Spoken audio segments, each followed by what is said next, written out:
আসসালামু আলাইকুম, আশা করি সবাই ভালো আছেন। তো আপনাদের সাথে আমি আজকে চলে আসলাম এটা যে রিডিং এর যারা রিডিং নিয়ে অনেক বেশি প্রবলেম ফেস করতেছেন, আপনাদের রিডিং এর 6 থেকে 6.5 স্কোর যাদের আসলে রিডিং এ দরকার, অথবা যারা আসলে এর থেকেও ভালো স্কোর করতে চান, তারা অল্প সময়ের মধ্যে কিভাবে করবেন। ধরেন আপনার হাতে সময় আছে মাত্র 15 দিন। তো এই 15 দিনের মধ্যে আপনি রিডিং এ কিভাবে আসলে নিজেকে ডেভেলপ করবেন, আজকে আমি একটা কমন সাজেশন নিয়ে আসবো যে আপনাদের যে রিডিং পরীক্ষাগুলোতে খুবই অল্প সময়ের মধ্যে আপনি বেস্ট একটা স্কোর কিভাবে করতে পারবেন খুবই অল্প সময়ের মধ্যে, সেই সকল টিপস এন্ড ট্রিক্স নিয়ে আজকে চলে আসবো। এবং আরেকটা কথা হচ্ছে, আমি আজকে 4টা কমন টপিক দিব, যেই 4টা টপিক আপনারা যদি পড়ালেখা করেন বাসায় বসে, এই 4টা টপিকে যদি এক্সপার্টাইজ অর্জন করতে পারেন, আমি কনফার্ম যে আপনারা পরীক্ষায় 6 বা 6.5 স্কোর খুব অল্প সময়ের মধ্যে নিয়ে আসতে পারবেন। মানে একটা জিনিস দেখেন, আমরা পড়ার বিভিন্ন স্ট্র্যাটেজি আসলে ফলো করি, আমরা যারা মোটামুটি ভালো একটা জায়গায় আছি। দেখছেন আপনার একাডেমিক লাইফেও কিন্তু আপনি বিভিন্ন স্ট্র্যাটেজি অবলম্বন করেছেন, যে আপনি কমন কিছু প্রশ্ন পড়েও কিন্তু পরীক্ষার হলে গিয়ে আমরা কিন্তু পরীক্ষায় ভালো একটা স্কোর করে নিয়ে আসি। দেখবেন আপনার বন্ধু বান্ধবের মধ্যে অনেকে আছে যারা অনেক পড়ে, কিন্তু আপনার বন্ধু বান্ধবের মধ্যে আবার অনেকেই আছে যারা দেখা যায় যে একটা স্ট্র্যাটেজি অবলম্বন করে, যেটা যে আসলে কোন কোন আইটেম গুলো আমার পরীক্ষায় বেশি আসার চান্সেস আছে, ওই আইটেম গুলো যদি আমি ভালো করে কমপ্লিট করতে পারি, তাহলে কিন্তু আমার 100 আমার স্কোরটা বুস্ট করবে।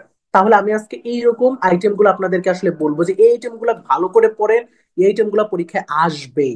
তো ঠিক আছে, এবং 6 এবং 6.5 খুব অল্প, মানে খুব অল্প পরে কিভাবে পাওয়া যায়, এই সকল বিষয়টা আমি আপনাদের সাথে আলোচনা করব। দেখেন, আমি আজকে 4টা কমন আইটেমের কথা বলবো। প্রথমে আমি যে আইটেমটা নিয়ে বলবো সেটা হচ্ছে আমাদের এইখানে দেখেন, টু ফলস নট গিভেন।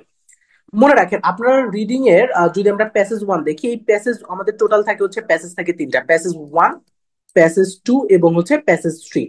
এই তিনটা পেজ আমি একবার পুরো ক্যালকুলেশনটা আপনাদের দেখাবো যে মাত্র 15 দিনের রিডিং এ কিভাবে আপনি 6 উঠাবেন। ভাই, আপনার মনে রাখবেন সবসময় যে আপনি বেশি কিন্তু কখনোই লোভ করবেন না। আপনার যতটুকু স্কোর দরকার আপনি ততটুকু স্কোর নিয়ে টার্গেট করেন।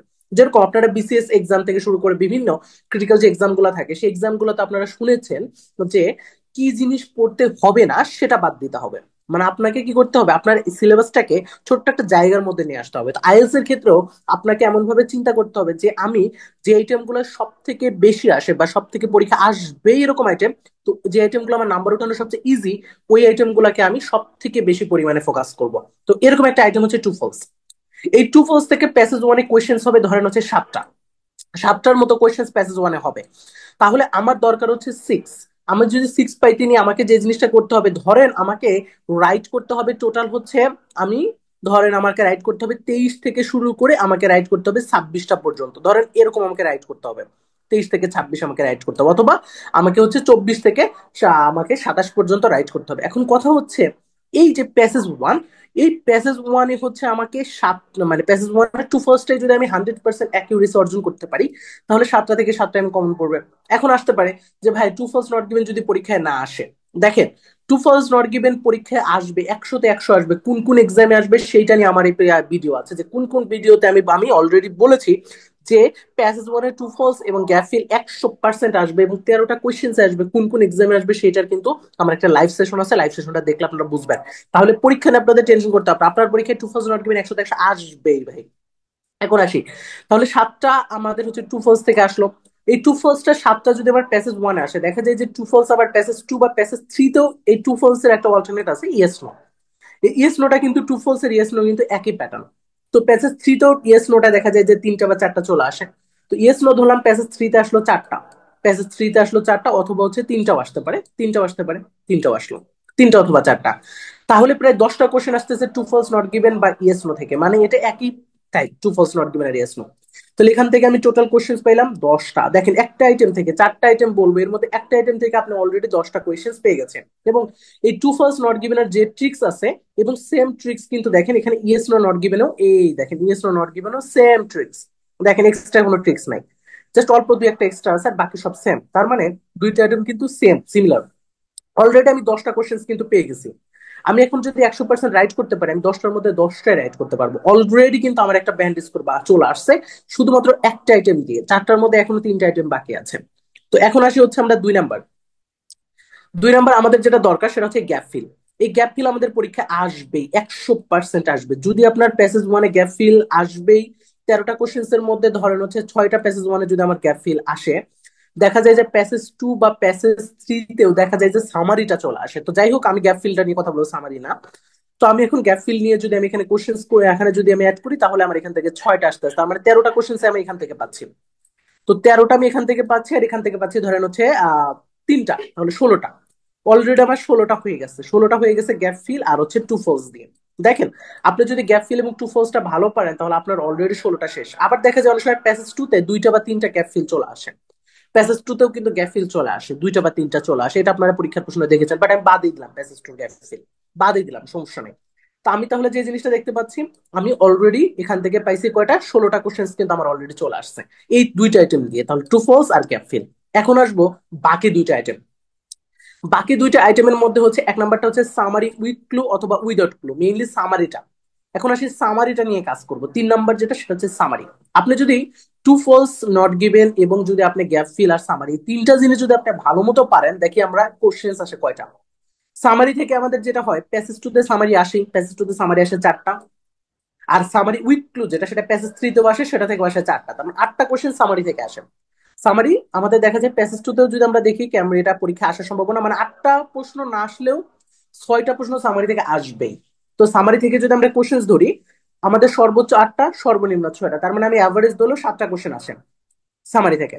তো 7টা কোশ্চেন যদি আমরা এখানে অ্যাড করি তাহলে আমাদের আসতেছে কয়টা, 16টা।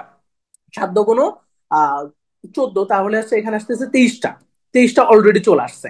আমরা 3টা আইটেম দিয়ে দেখেন 23টা কোশ্চেন আমি ইনশোর করে ফেলছি, মাত্র 3টা আইটেম দিয়ে, অনলি 3টা আইটেম দিয়ে। এই 3টা আইটেমে যদি আপনি এক্সপার্টাইজ অর্জন করতে পারেন, আপনি যদি খুব বেশি, আপনি যদি এক্সপার্ট হইতে পারেন এই 3টা আইটেমে, তাহলে আমি কনফার্ম যে আপনাদের কেউই আসলে 6 রিডিং এ কেন পাবেন না ভাই, আপনি কেন 6 পাবেন না, আমার প্রশ্ন হচ্ছে এটা। দেখেন, মাত্র 3টা আইটেমে আপনি ফোকাস ধরেন, এই 3টা আইটেমে আপনি 100% রাইট করেন। আরেকটা আইটেম এখনো বাকি আছে, যে আইটেম থেকে প্রশ্ন আসবে, 100% আসবে, সেটা হচ্ছে নেম ম্যাচিং। আরেকটা আইটেম হচ্ছে কি, নেম ম্যাচিং অথবা আমরা থাকে স্টেটমেন্ট ম্যাচিং। তো এই যে নেম ম্যাচিংটা থাকে, এই নেম ম্যাচিংটা আমাদের পরীক্ষায় আসবে। এটা দেখা যায় এমন হয় যে এটা প্যাসেজ টু তেও নেম ম্যাচিং আসে, দেখা যায় যে 3টার মতো আসে বা 4টার মতো আসে প্যাসেজ টু তে। আবার প্যাসেজ থ্রি তেও দেখা যায় 2টা বা 3টা নেম ম্যাচিং আসে। এই নেম ম্যাচিংটা এমন একটা জিনিস যেটা প্যাসেজ টু বা প্যাসেজ থ্রি তে আসে, মানে নেম ম্যাচিং থেকে আমার কোশ্চেন হচ্ছে মিনিমাম 4 থেকে শুরু করে আমার কোশ্চেন হবে 6টার মতো নেম ম্যাচিং থেকে আসে। তো আমি যদি নেম ম্যাচিংটা ধরি 4 থেকে 6টা, তাহলে আমার এখানে কোশ্চেন প্রায় হয়ে যাচ্ছে 29টার কাজ, আমি অ্যান্সারটা চলে আসতেছে 29টা বা 28টা। তো 28টা বা 29টা আসলে ভাই কেন আপনার স্কোর আসবে না, আপনি 4টা আইটেমকে ফোকাস করছেন ভাই, অনলি 4টা। দেখেন, লিস্ট অফ হেডিং আমার দরকার নাই, ইনফরমেশন ম্যাচিং এর দরকার নেই। কারণ কি, অনেক সময় লিস্ট অফ হেডিং আসলে ইনফরমেশন ম্যাচিং আসে না, আবার ইনফরমেশন ম্যাচিং আসলে লিস্ট অফ হেডিং আসে না। তো এই জন্য ভাই যে প্রশ্নগুলো আমার 100-100 আসবে, আমি এরকম 4টা কোয়েশ্চেন টাইপ বললাম, এই 4টা কোয়েশ্চেন টাইপ আপনি পড়েন না কেন, আপনার 6 কেন, 6.5 কেন, এটা আপনার আসলে কিছুই না রিডিং এ। আপনি 4টা আইটেম নিয়ে জাস্ট 15 দিন একটু ঘাটাঘাটি করেন, সকল টিপস শেখেন, সবকিছু শেখেন, রুলস গুলো শেখেন, পরীক্ষা কেন আপনি স্কোর আসবে না, আপনার স্কোর কেন রিডিং আসবে না, আসলে আপনি অযথা সময় নষ্ট করতেছেন। আপনার যেখানে দরকার নেই, যেরকম এমসিকিউ, আমার এমসিকিউ ভাই দরকার নাই, আমার এমসিকিউ দরকার নেই ভাই, আমার 6.5 দরকার ভাই, আমার এমসিকিউ দরকার নেই, কিন্তু আমি যেটা অ্যান্সার করব 100% আমি রাইট করব, আমি যেটা অ্যান্সার করব। আমার এমসিকিউ দরকার নাই ভাই, আমার লিস্ট অফ হেডিং দরকার নাই ভাই, আমার ইনফরমেশন ম্যাচিং আমার দরকার নাই ভাই, আমার দরকার নাই ভাই, আমি এই যেগুলো দরকার সেগুলো নিয়ে আমি কাজ করছি। আমার এইগুলা নিয়ে কাজ করলে তোমার ভাই 6 থেকে 6.5, আমার 7 চলে আসতেছে রিডিং এ, তাহলে আমি কেন লাফাইতেছি আমি এমসিকিউ, আমি যদি সম্পূর্ণ সময় এই 4টা আইটেমের উপরে দিই, তাহলে আমার কেন স্কোর আসবে না। তো আমি আপনাদেরকে এইটাই বলতেছি, এই আইটেম গুলাকে পুরো আপনাদের একেবারে পানি বানিয়ে দেওয়ার দায়িত্ব আমার। কারণ আমার ক্লাসগুলো আশা করি আপনারা ইউটিউবে দেখেছেন। তো রিডিং এর কি মানে কি ধরনের মন্ত্র শিখে আসলে এটা আপনারা নিজেরাই জানেন। শুধু রিডিং না, রিডিং, লিসেনিং, তারপর স্পিকিং, রাইটিং। রাইটিং এর ক্ষেত্রে টাক্স ওয়ানের যে টেমপ্লেট আমার কাছে আছে, বা যেগুলো আমি আসলে আবিষ্কার করেছি আপনাদের জন্য বা বানিয়েছি, তো সেগুলো যদি আপনারা ফলো করেন, আপনাদের স্কোর কেন আসবে না, কেন আইএলস এর স্কোর আসবে না। তো যারা যারা আইএলস নিয়ে আসলে প্যারা খাচ্ছেন, খুবই অল্প সময় আপনাদের হাতে আছে, মনে করতেছেন যে ডেডিকেটলি পড়তে হবে, আমি এখন ভালো করতে যাচ্ছি, শুধুমাত্র ডেডিকেট পার্সন যারা আছে তার উপরে হোয়াটসঅ্যাপ নাম্বারে যোগাযোগ করেন, আপনার স্কোর এনে দেওয়ার দায়িত্ব আমার থাকবে। জাস্ট আমরা যেইভাবে গাইড করবো সেভাবে পড়তে হবে, আর যদি না পড়তে পারেন তাইলে ভাই আমার মানে হোয়াটসঅ্যাপ করার দরকার নেই। যদি 100% ডেডিকেট থাকেন তাহলে উপরে নাম্বার হোয়াটসঅ্যাপ করেন, আমি আপনাদেরকে হাইলি, আমি আপনাদেরকে সুন্দর করে